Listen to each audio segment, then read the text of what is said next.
이번 한 주간도 특별히 또 날씨 속에서 인도하신 하나님의 은혜에 또 감사하면서도 여전히 또 지진이 정말 며칠 간격으로 여기저기서 계속 나는 것 같아요.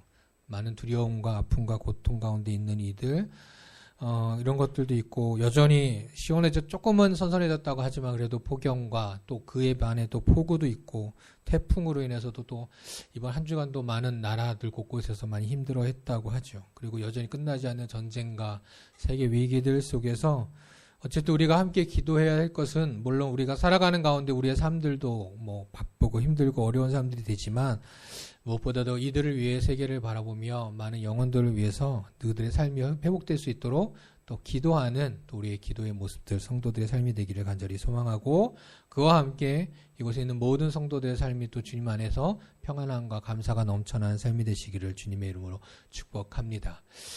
요즘에 이제 차를 타고 교회로 오고 가는 길에 문득 그냥 오고 가는 게 너무 심심해서 문득 보다가 팟빵이라는 걸 처음은 아니죠. 팟빵이라는 걸 통해서 오디오, 그러니까 소리로 해가지고 라디오 듣듯이 듣다가 그 팟빵 내용 중에 이제 세계사, 짤막한 매일마다 한 10분 이내로 했었던 세계사 내용들을 좀 들으면서 오고 가고 그렇게 하고 있습니다.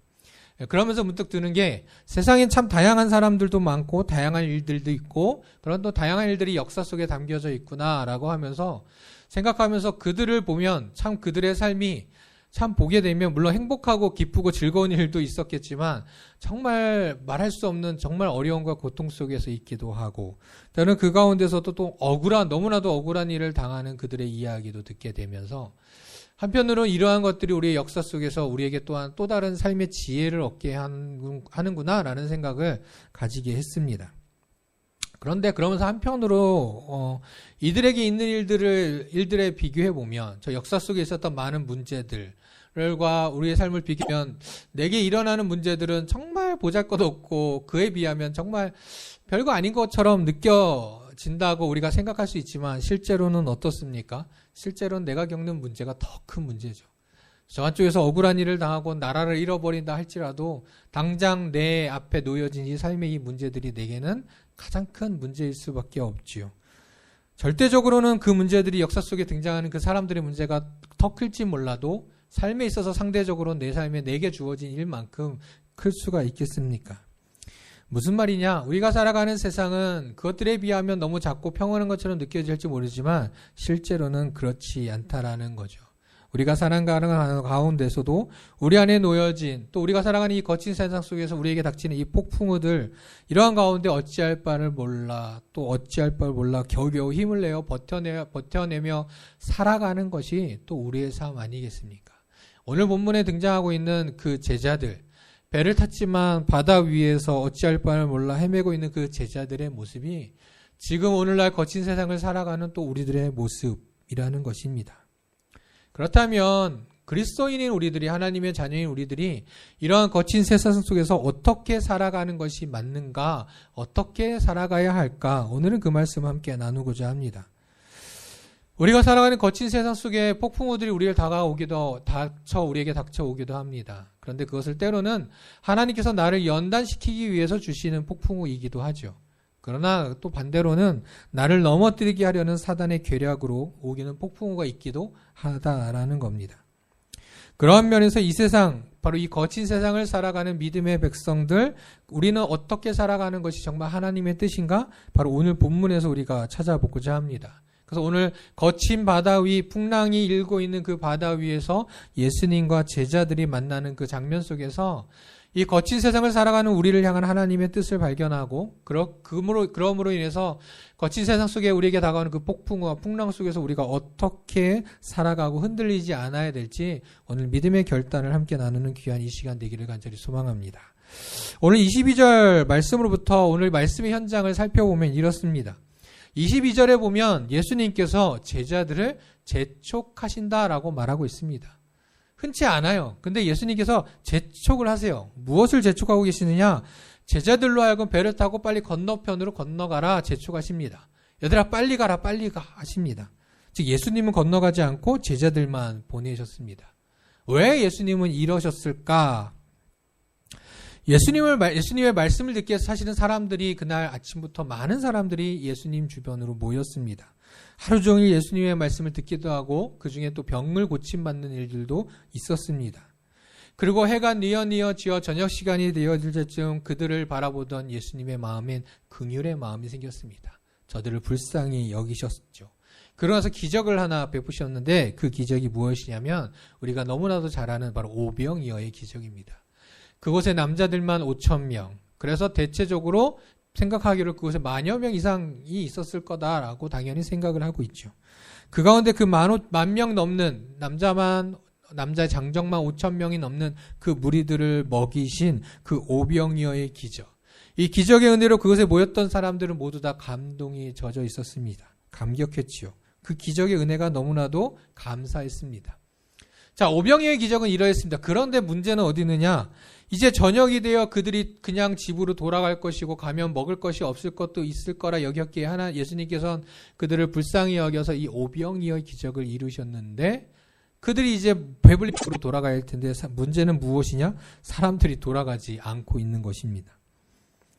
그들은 오병이어의 기적을 경험하고 그 감동 속에 그것에 그냥 머물러 있었던 거죠. 근데 문제는 어디에 있었느냐? 사실은 제자들이 많이 지쳐 있었다라는 겁니다. 아침부터 사람들이 많이 모여들었어요. 그러니 제자들이 무엇을 했겠습니까? 그냥 예수님 곁에 서서 가만히 있었겠어요? 그 사람들을 통제하고 그 사람들을 관리하는 일도 했습니다. 아니 이것만 해도 하루 종일 힘들었을 텐데 또 뭐 했습니까? 오병이어의 기적을 예수님께 베푸실 때 그 떡과 그 물고기들을 직접 나눠주던 것들이 누구냐면 제자들이었습니다. 아니 10,000명이 넘는 사람들, 물론 돕는 사람들도 있었겠지만 그 일에 앞장섰던 제자들을 얼마나 힘들고 지쳤겠는가. 그런데 오늘 이 오병이어 기적을 다른 복음서에서 보면 이전에 무엇을 했느냐. 제자들이 예수님께 와서 자신들의 사역을 보고했다고 이야기합니다. 무슨 말이냐면 이 오병이어 기적이 일어나는 전날까지 제자들은 예수님의 말씀을 가지고 나아가 전도하러 다닌 겁니다. 또 때로는 예수님의 권능을 입어서 병을 고치는 일들도 그들이 했습니다. 즉 돌아다니며 그들은 복음을 전하는 일들을 했어요. 그래서 복음서에서 뭐라고 이야기하냐면 저들이 끼니를 걸을 만큼 즉 밥 먹을 시간도 없을 만큼 돌아다니며 복음을 전했던 그들이었습니다. 그러니 얼마나 지쳐있고 힘들었겠습니까? 그렇기에 예수님께서 그들에게 재촉하신 겁니다. 야 건너가라. 배 타고 얼른 건너가서 좀 쉬어라 라고 이야기를 하셨습니다. 그래서 예수님께서는 그들을 먼저 건너 보내신 후 그곳에 있는 무리들을 뭐 정확히 표현되어 있지 않지만 어쨌든 그 이랬지 어찌저찌 해서 저들을 이제 돌려보내십니다. 돌려보내시고 예수님은 이제 기도하시기 위해 산을 오르셨습니다. 자, 이것이 오늘 말씀의 시작 현장입니다. 소란스러웠던 하루 종일 북적북적대고 생각해 보세요. 제가 전에도 수련회 이야기를 하면서 그 대학생들 10,000여 명 이상 모였다고 그랬잖아요. 얼마나 정신이 없겠습니까? 근데 여기는 대학생들도 아니고 뭐예요? 어린아이부터 시작해서 노년에 이래까지 모든 세대들이 10,000여 명 이상이 모여있는 그러한 공간입니다. 그 북적대가 있는 것조차도 북적스럽고 시끄럽고 소란스럽고 정신없는 그 와중에 제자들은 이제 배를 타고 평화롭게 강으로 바다로 건너가고 있고 예수님은 저들을 다 보내고 홀로 산으로 오셨습니다. 너무나도 평안한 이 시간, 평안이 가득해지는 이 시간이 다가왔습니다. 그리고 그동안에 그 하루 동안에 아니 며칠 동안에 쌓였던 모든 피로가 이제 풀려나가리라 생각하고 그렇게 풀려나가고 있던 중이었습니다. 그런데 문제가 하나 생겼습니다. 문제가 뭐냐? 이 바다를 건너고 있던 갈릴리 호수, 갈릴리 바다를 건너고 있던 이 제자들 그 바다에 바람의 방향이 갑자기 평소와 다르게 흐르기 시작합니다. 그러자 갑자기 파도가 치기 시작하고 배는 출렁거리기 시작했습니다. 아유, 잠깐 그러겠지라고 생각했던 그 파도는 멈추지 않고 그 배를 계속 위협했습니다. 마치 어디로 갈지 몰라 헤매는 그 배처럼. 물론 요즘은 기관들이 있어가지고 뭐 오든 말든 앞으로 쭉 전진하면 되지만 이때 당시엔 그런 게 없었죠. 파도가 제대로 바람이 제대로 불지 않으면 배는 그냥 그 자리에서 그냥 휘청거리고 있을 뿐이었습니다. 그저 배는 그 자리에서 출렁대기만 하고 있었죠. 제자들은 두려움에 빠졌습니다. 자, 그리고 성경은 이제 제4경이 되었다라고 이야기합니다. 밤 사경이 되었다라고 이야기하는데 이 밤 사경은 언제냐? 새벽 3시에서 6시 사이를 밤 사경이라 이야기를 하는 시간대입니다. 어둠이 너무 깊은 시간, 정말 깜깜한 그런 시간대에 파도로 인하여 출렁거린 배로 인해 두려움에 빠져있던 제자들의 눈에 저 멀리에서 무언가 하나 보이기 시작합니다. 그런데 자세히 보니 사람과 같은 비슷한 형체가 바다 위를 쭉 걸어오고 있었던 거죠. 안 그래도 두려움에 빠져있던 제자들은 무엇이라 했느냐? 유령이다, 귀신이다, 요즘 말하면 귀신이다 라고 소리를 빽빽 지르면서 으악 하면 소리를 지르며 더 큰 두려움에 빠지기 시작했습니다. 근데 그 형체가 계속 다가옵니다. 어찌할 바를 몰라 두려움이 있을 때 그 형체가 어느 정도 구분이 되어질 때쯤 그 형체로부터 소리 하나가 들려옵니다. 그 소리는 바로 나니 두려워하지 말라. 오늘 말씀대로 보면 그렇습니다. 바로 예수님의 목소리였습니다. 그 형체는 바로 예수님이었어요. 혼자 남아서 산에서 기도하셨던 예수님이 이제 제자들을 만나기 위해서 바다 위를 물 위를 걸어 오셨다라는 겁니다. 제자들은 유령은 아니니까 예수님이니까 예수님이시구나 안심하는 것과 동시에 어떤 마음이 듭니까? 아니 어떻게 물 위를 바다 위를 걸어오지? 그런 놀라움이 그들 안에 가득했습니다. 예수님은 맞는데 예수님의 목소리는 맞는데 아니 어떻게 바다 위를 걸어오고 계시는 거지? 배를 타고 오는 것도 아니고. 제자들은 조금 전만 낮 시간만 조금 늦은 오후만 몇 시간 전만 해도 오병이라는 기적을 접했습니다. 그 현장에 있었고 또한 실제로 그들은 그 기적을 예수님께서 행하실 때 사용되어졌던 제자들이었습니다. 또한 그 사람들로 인하여서 그 번잡함 속에서 예수님의 말씀대로 이 바다를 건너가라고 이야기를 또 듣고 재촉받았던 제자들이었습니다. 그러니 그 배에 있었던 제자들의 마음은 어땠느냐? 모든 게 감사하고 행복하죠. 다 얼마나 행복합니까? 그 오병이의 기적도 경험했죠. 그것을 내가 직접 나도 행하는데 사용되어졌죠. 예수님께서 우리 보고 쉬라고 건너가게 하라고 하셨죠. 이보다 얼마나 행복한 일이 있겠습니까? 그런데 문제는 그런 감사하고 행복함이 가득했을 때 그들 앞에 닥친 그 풍랑으로 인해서 사실은 그들은 그 앞에 받았던 모든 은혜들은 송두리째 까먹고 잊어버리고 있었다라는 겁니다. 그것으로 인해 그저 두려움에 빠졌고 예수님이 다가오고 있었음에도 불구하고 그들은 또 다른 두려움에 빠지게 되었다라는 겁니다. 우리가 살아갈 때도 우리도 그럴 때가 있습니다. 하나님 은혜를 경험하고 또 믿음의 삶을 살아가고 실천하며 모든 게 감사하다고 여겨지는 그 순간 나의 의지와 무관하게 나를 흔들어내는 그런 풍랑들이 다가올 수 있다라는 겁니다. 그나마 내가 뭘 잘못해서 내가 하나님께 예배하지 못하고 찬양하지 못하고 또 하나님께 또 죄를 지어가며 살았을 때 다가온 풍랑이라면 그냥 그래 내가 잘못해서야 라고 하면서 하나님 앞에 엎드리면 되겠지만 그냥 나는 다 감사하고 기쁘고 행복한데 갑자기 내게 닥쳐오는 그 풍랑이 있다면 그때 우리의 마음들은 어떠하겠습니까? 거친 세상, 이 세상은 그렇습니다. 나의 의지와 상관없이 이 세상은 거친 세상입니다. 그런 거친 세상 속에 살아가는 우리들 또 그 가운데 무작위하게 나게 다가오는 그 폭풍 우주 속에서 우리는 어떻게 해야 할까? 그 바다 위를 물 위를 걸어오시던 그 예수님과 만난 제자들, 특별히 예수님과 베드로의 그 만남을 오늘 이야기를 함께 나누면서 그 가운데 두 가지의 우리의 믿음을 돌아보기를 원합니다. 그래서 그 믿음의 결단을 통해서 이 거친 세상 속에서 폭풍과 다가오는 상황에서도 흔들리지 않는 믿음을 지켜가는 그 가운데서도 승리를 고백할 수 있는 우리의 모습들을 이 시간 같이 고백하며 결단하며 나아가도록 하겠습니다. 첫 번째는 이겁니다. 첫 번째 우리는 의심하지 말고 주님의 권능을 믿고 행해야 한다라는 겁니다. 자, 오늘 풍랑 속 바다 위를 걸으시던 예수님을 보고 베드로가 나섭니다. 주님이시거든 저도 걷게 해주십시오라고 예수님께 요청합니다. 그러자 예수님께서 어떻게 말씀하시느냐? 말도 안 되는 일 하지 마라고 하신 게 아니라 오라라고 말합니다. 무슨 말입니까? 너도 물 위를 건너와라. 이곳으로 와라 라고 이야기합니다. 그러자 베드로도 바다 위를 걸을 수 있게 되었다라는 겁니다. 바로 예수님의 그 한마디, 오늘 성경에서는 오라라는 이 한마디로 베드로에게 주님의 권능이 주어졌다라는 거죠. 바다 위를 걸을 수 있다는 그것만으로도 얼마나 대단한 일입니까? 그런데 그건 결코 우리가 생각해야 될 건 베드로가 그동안 예수님의 수제자로 예수님과 함께 있으면서 이 바다 위도 걸을 수 있는 예수님처럼 걸을 수 있는 어떤 능력을 수행받은 것도 결코 아니라는 거죠. 또는 사실은 그곳은 걸을 수 있는 그 공간은 수심이 좀 낮아서 발을 내디디면 땅을 닿을 수 있는 그런 곳도 아닙니다. 왜요? 파도가 치고 있고 배가 있었던 곳이기 때문이죠.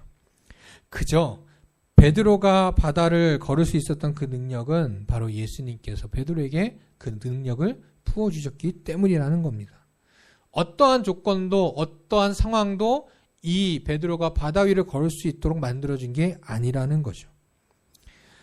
근데 대단한 것은 무엇이냐면 예수님께서 이 한마디에 바로 그 능력을 얻게 되었다라는 겁니다. 무슨 손을 얹으시고 어떤 무슨 기도를 하시고 이런 것이 아니라 그냥 와라 한마디로 그 능력을 얻었다라는 거죠. 그것이 바로 예수님의 능력입니다.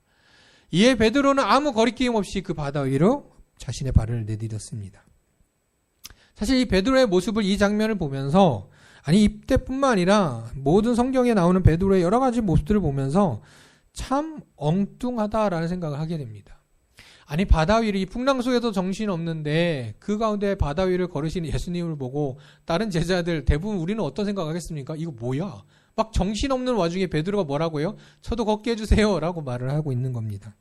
베드로는 늘 그랬습니다. 이 장면뿐만 아니라 다른 장면에서도 베드로는 다른 제자들과 늘 달랐습니다. 엉뚱했습니다. 그런 엉뚱한 베드로의 모습을 보면서 쟤 왜 저래? 라고 우리가 생각할 수도 있겠지만 중요한 사실이 하나 있습니다. 중요한 사실은 예수님께서 오라 라고 하신 그 한마디에 베드로는 아무런 생각 없이 무엇도 걸릴 거 없이 배에서 내려 바다로 자신의 발을 내딛었다라는 사실입니다. 그의 말과 행동이 그 당시로서는 그 상황으로서는 정말 엉뚱하고 말도 안 되는 모습일지 모르지만 베드로는 다른 생각은 결코 하지 않았다라는 거죠. 예수님의 그 한마디를 믿고 그대로 행동했던 것이 바로 이 베드로라는 겁니다. 그리고 그러한 믿음으로 행동했기에 예수님께서는 그에게 능력을 부어주셨고 그로 인해서 바다 위를 걷는 유일한 사람이 바로 베드로가 되었다라는 거죠. 폭풍과 같이 내가 어찌할 수 없는 그런 상황에 많이 놓여져 그냥 쳐다볼 수밖에 없는 내가 어떻게 할 수도 없는 그런 상황들에 놓여졌을 때 또한 그렇게 거친 세상 속에 살아가는 우리들 그런 세상 속에서 하나님께서 원하시는 것은 무엇이냐? 하나님의 말씀 따라 온전히 순종하며 나가는 온전한 믿음을 원하신다는 겁니다. 그럴 때 바로 하나님께서 우리에게 능력을 주시고 이겨낼 힘을 더해 주신다는 거죠. 그렇게 우리가 해야 될 것은 무엇이냐? 바로 베드로처럼 믿고 한 걸음을 내딛으면 됩니다. 다른 사람들은 왜 저래? 라고 할지 모르지만 우리는 그저 하나님의 말씀을 믿고 행동하고 나아가면 된다는 것이죠. 즉 우리의 믿음은 그냥 편할 때만 좋을 때만 평화로울 때만 난 하나님 믿어요 라고 말하는 것이 결코 아니라는 거죠. 어렵고 혼란스럽고 슬프고 아프고 두려움이 넘쳐날 때 그렇게 나를 혼란스럽게 하는 거친 세상에서야 비로소 우리의 진정한 온전한 믿음이 빛을 발하기 시작하고 그 믿음을 통해서 성령님께서 우리에게 능력을 주시고 이겨내게 하신다라는 겁니다. 그렇게 오직 어떠한 상황에서도 주님을 향한 온전한 믿음, 하나님의 그 약속, 그 말씀을 꼭 붙들고 행하고자 하는 그런 믿음으로 결단으로 나아가는 우리가 될 때 정말 폭풍과 가득 넘쳐나는 풍랑이 가득한 그런 거친 세상에서도 주님의 영광을 나타내는 믿음의 사람들이 될 줄로 믿습니다. 그렇게 하나님의 능력을 힘입어서 나아가는 온전한 믿음을 가지고 나아가는 온 성도들이 다 되기를 간절히 소망합니다. 의심하지 말고 주님의 권능을 믿고 행하자라는 그 믿음. 두 번째로 우리가 거친 세상 속에서 살아가는 우리의 믿음은 두려워하지 말고 오직 주님만 바라보는 우리가 되어야 한다라는 겁니다. 자, 그렇게 믿음으로 바다를 향해 발을 내딛었던 베드로는 바다 위에 섰습니다. 그리고 바다 위에 서서 이제 예수님을 향하여 한 걸음 한 걸음 내딛습니다. 그런데 곧 그것으로 그치는 것이 아니라 곧 베드로는 어떻게 되냐? 바다에 빠지기 시작합니다. 몇 발자국 나아가지 못하고 조금 전만 해도 물 위에 섰던 베드로가 바다에 빠지기 시작했다라는 거죠. 이를 성경에서는 이렇게 이야기합니다. 베드로가 바람을 보고 무서워 빠져가는지라 소리질러 이르되 주여 나를 구하나소서 하니 예수님께서 즉시 손을 내밀어 그를 붙잡으시며 이르시되 믿음이 작은 자야 왜 의심하였느냐라고 이야기합니다.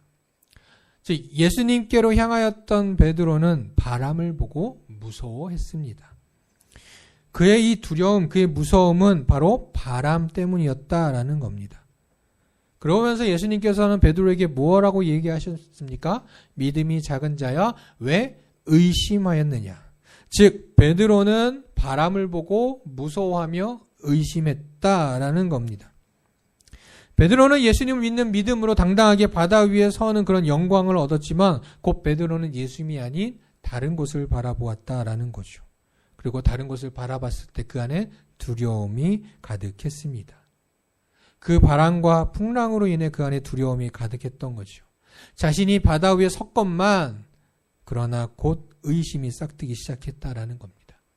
내가 바다 위에 서 있지만 이게 맞나? 라는 생각을 가지게 했다라는 거죠. 근데 우리가 다시 한번 생각해 보면 베드로가 바다 위에 설 수 있었던 이유는 뭡니까? 바람이 잦아들어서입니까? 수심이 낮아서입니까? 아니죠.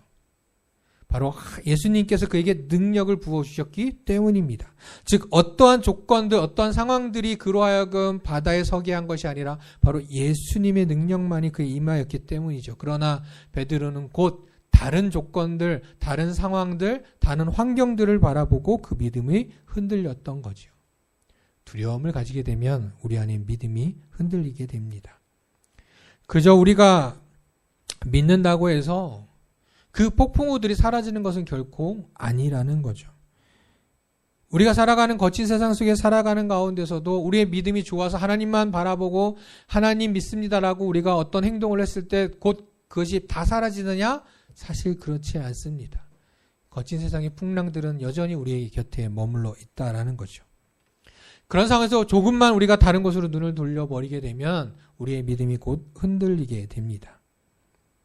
그런데 우리가 다시 한번 생각해 보면 그런 상황들이 없었던 것이냐? 결코 아니죠. 그런 상황들이 있었을 때 우리는 믿음으로 행하고 나아갔다는 겁니다. 그러나 하나님께서 우리를 붙드시고 인도하셨던 것이죠. 그런데 그것을 우리가 끝까지 지키지 못하고 의심하며 다른 곳으로 눈을 돌릴 때 여전히 우리의 믿음이 흔들리게 된다는 겁니다. 좀 오래된 TV 방송입니다. 스토리 온 우먼 쇼라는 어떤 방송인지는 모르겠는데 이 프로그램만 제가 이 순서만 이 코너만 기억하고 있습니다. 아기들을 대상으로 이제 겨우 기어다니는 아기들을 대상으로 이런 실험을 해본 적이 있습니다. 보면 오른쪽 한쪽 끝에서 한쪽 끝까지 엄마에게 아기가 가는 시험이었습니다. 근데 문제는 그 길에 뭐가 있느냐? 중간에 투명 바닥이 있다라는 거죠. 유리바닥이 있어요. 그리고 유리바닥 밑으로는 저 아래 끝까지 구멍이 뻥 뚫려 있는 바닥이었습니다. 이 방송에서 실험은 어떠했느냐? 이제 웃는 엄마와 무표정 엄마를 비교합니다. 즉 반대편에서 처음 실험엔 엄마가 무표정으로 아무런 표정도 짓지 않은 채 그냥 아이만 바라보고 있었습니다. 자, 아이는 엄마를 바라보고 기어가기 시작했습니다. 그런데 이 아이가 그 유리바닥 앞에 섰을 때 문득 유리바닥 밑을 보면서 멈칫거립니다. 그러면서 어떤 아이들은 어떻게 하지? 라고 하기도 하고 어떤 아이가 다시 원점으로 돌아가기도 했다고 합니다. 두 번째로 실험을 다시 시작했습니다. 똑같은 상황에 똑같은 아이들과 똑같은 어머니들이 있을 때 한쪽에서 이제 어머니들이 이전에 엄마들이 웃으면서 아이를 기다렸습니다. 그 아이들 아까만 해도 그 유리바닥에서 멈췄던 아이들이 이제 웃는 엄마의 얼굴을 보면서 기어갑니다. 유리바닥 앞에 이제 섰을 때 그 아이들은 이제 어떠했느냐? 멈추지 않고 그대로 건넜다라는 거죠. 달라진 건 전혀 없습니다. 유리바닥이 색깔이 다시 어두워졌느냐? 아니요. 결코 바뀐 것도 없습니다. 엄마도 그대로요. 모든 상황이 다 그대로였지만 엄마의 표정 하나가 바뀌었다라는 거죠. 그 엄마의 표정 하나 바뀐 것이 우리 아이에게 어떤 것이 생겼느냐? 믿음이 생겼다라는 겁니다. 즉 웃는 얼굴. 내가 여기 이곳을 가고 있어도 웃고 있는 엄마의 얼굴을 바라보며 건너가도 되는구나. 안전하구나 라고 여겼던 것이죠. 조금 전만 해도 두려움에 떨었었는데 말입니다. 즉 웃고 있는 엄마를 바라보는 아이들의 눈에는 더 이상 유리바닥이 보이지 않고 오직 엄마만 바라볼 수 있었다라는 거죠. 때로는 물질이, 때로는 사람들이, 여러 가지의 조건들이 우리를 두려움에 빠지게 만들기도 합니다. 저도 매일매일 그런 두려움 속에 살아갑니다. 그런데 이 두려움은 무엇을 얻게 하느냐? 그 두려움에 빠지게 되면 우리를 흔들어 놓게 한다는 거죠. 그래서 많은 악인들이 그렇게 두려움에 빠지게 하잖아요. 요즘 보이스피싱 같은 경우도 어떻습니까? 그냥 친절하게 합니까? 친절하게 처음에 시작해도 그들의 끝은 무엇이냐? 두려움에 빠지게 만듭니다. 혼란스럽게 만들고 흔들어 버림으로 인해서 그 믿음을 다 내려놓게 하고 의심하게 만든다라는 거죠. 우리가 살아가는 가운데 많은 다른 것들을 보면서 두려움에 빠지게 만들죠. 그러나 주님께서 오늘 말씀을 통해서 우리에게 말씀해 주십니다. 그럴 때 나를 바라봐라. 의심하지 말라. 나니 두려워 말라. 라고 말합니다. 시편 기자는 이렇게 말합니다. 내 영혼아 내가 어찌하여 낙심하며 어찌하여 내 속에서 불안해하는가. 너는 하나님께 소망을 두라. 그가 나타나 도우심으로 말미암아 내 하나님을 여전히 찬송하리로다. 이 너는 하나님께 소망을 두라 라는 건 이제 우리가 개역개정, 요즘에 우리가 읽고 있는 이 성경을 바뀌고 이렇게 바뀌었는데, 그전에는 너희 하나님을 바라라 라는 표현이 있었습니다. 소망을 두라는 말도 동일합니다. 하나님을 바라보라는 얘기죠. 하나님의 얼굴을 바라보고 하나님께 소망을 두고 하나님으로 향하라 라는 것입니다. 그럴 때 바로 하나님께서 도우시고 우리를 인도하여 주시고 우리로 하여금 승리의 찬송을 부르게 해 주신다라는 거죠. 이 거친 세상에서 살아갈 때 나에게 닥치는 폭풍우와 풍랑들, 내가 어찌할 수 없는 그런 자리에서 우리는 어떻게 해야 되느냐? 오늘 말씀 속 하나님은 말씀하십니다. 의심하지 말라. 두려워하지 말라. 나 여호와 하나님만을 바라보라. 그러면 하나님께서 능력을 주시고 그 길 가운데 인도해 주시며 모든 문제들을 해결해 주신다라고 말씀을 하시는 겁니다. 물에 빠져가던 베드로를 이제 예수님께서 붙잡으셔서 함께 배에 오릅니다. 그러자 밤새 불었던 바다가 언제 그랬느냐듯 잠잠해집니다. 바로 예수님께서 하신 일이죠. 그리고 그것에 있던 제자들과 사람들이 절하며 고백합니다. 당신은 진실로 하나님의 아들이로소이다. 당신은 바로 하나님의 아들이십니다. 이 거친 세상에 살아갈 때 주님께서는 우리의 삶도 그렇게 만들어 주십니다. 지금은 아직은 여전히 폭풍과 같은 삶이 계속되고 있다 할지라도 우리 안에 의심하지 않고 두려워하지 말고 하나님만 바라보며 하나님의 말씀에 순종하며 한 걸음 한 걸음 나아간다면 오늘 말씀에 잠잠해진 그 바다와 같이 주님께서 우리의 삶의 모든 문제를 해결하여 주시고 우리에게 평안함을 주시며 주의 말씀대로 우리에게 풍성한 삶을 허락해 주실 것입니다. 이 믿음으로 여전히 내 안에 있는 걱정과 염려, 두려움들은 다 내려놓고 늘 주님과 동행하며 오직 주님만 믿고 주님만 바라보며 주의 말씀만 순종하며 살아가는 제가 되겠습니다라고 그렇게 믿음으로 고백하며 살아감으로 인해서 삶의 모든 문제들 속에서도 두려움이 아닌 평안함을, 거친 파도와 풍랑과 그러한 속에서도, 거친 세상 속에서도 참된 평안을 누리며 늘 담대하게 승리를 고백하며 나아가는 우리 한 사람 한 사람. 그래서 우리의 삶으로 인하여 하나님께 영광 돌리고 찬양을 올려드리며 또 하나님의 그 귀한 찬양의 꿈을 이뤄가는 우리 성도들, 우리 모두가 다 되시기를 주님의 이름으로 축복합니다.